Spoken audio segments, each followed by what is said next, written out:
বিপিএলে যে সকল ফ্র্যাঞ্চাইজি ক্রিকেটারদের পারিশ্রমিক শোধ করেনি তাদের বিপক্ষে আইনি লড়াইয়ে যাবে বিসিবি। এখন থেকে সব ক্রিকেটারের পারিশ্রমিক নেবে বোর্ড। শনিবার বিসিবি বোর্ড সভায় সিদ্ধান্ত নেওয়া হয়েছে। অস্ট্রেলিয়া থাকায় বিসিবি সভাপতি আমিনুল ইসলাম বুলবুল অনলাইনে বোর্ড সভায় যুক্ত হন। মনির হোসেন খানের report. Umpires issue, cricket operations, grounds and facility সহ অনেকগুলো বিষয় প্রাধান্য পেয়েছে এবারের বোর্ড সভায়। তবে এবারের মিটিংয়ের প্রধান ইস্যু বাংলাদেশ প্রিমিয়ার লিগ টি-20। আগামী বিপিএল আয়োজনের দ্রুততম সময়ের মধ্যে স্পোর্টস মার্কেটিং পরামর্শক প্রতিষ্ঠান নিয়োগ দেওয়ার সিদ্ধান্ত নেওয়া হয়েছে। তবে বেশি আলোচনা হয়েছে খেলোয়াড়দের বকেয়া পারিশ্রমিক পরিশোধ ও আগামীতে পারিশ্রমিক দেওয়ার এখতিয়ার বোর্ডের হাতে রাখার বিষয় নিয়ে। বিপিএল দুর্নীতি কমাতে আইসিসি অ্যান্টি করাপশন ইউনিট আকসুকে আরও শক্তিশালী করার পরিকল্পনা বিসিবির।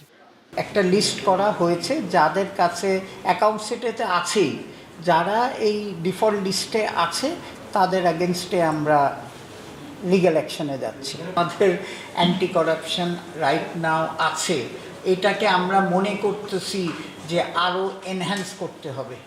কথাটা বুঝছেন? এনহ্যান্স করতে হবে, আরও ভিজিলেন্ট হতে হবে, আরও ট্রেনিং লাগবে।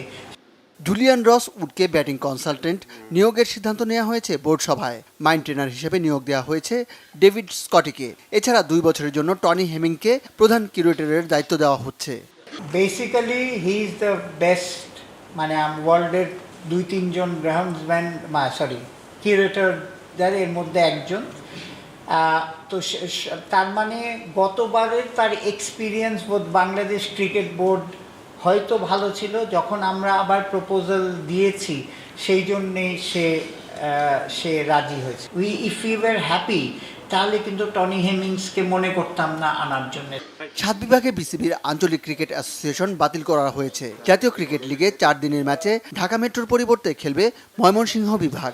কারেন্টলি যেহেতু ফিকচার সব হয়ে গেছে এই টি-20তে, আমরা এবার অ্যাকোমোডেট করতে পারিনি, কিন্তু নেক্সটটাতে আপনার নেক্সট এনসিএল 4 ডেতে তারা ময়মনসিংহ ডিভিশন হিসেবে খেলবে আস্তে আস্তে। হ্যাঁ জি, ঢাকা মেট্রোর পরিবর্তে। নারী ফুটবল দলের তারকা ঋতুপর্ণা চাকমার গ্রামের বাড়িতে ঘর নির্মাণ করে দেবে বিসিবি। মনির হোসেন খান, বাংলা ভিশন, ঢাকা।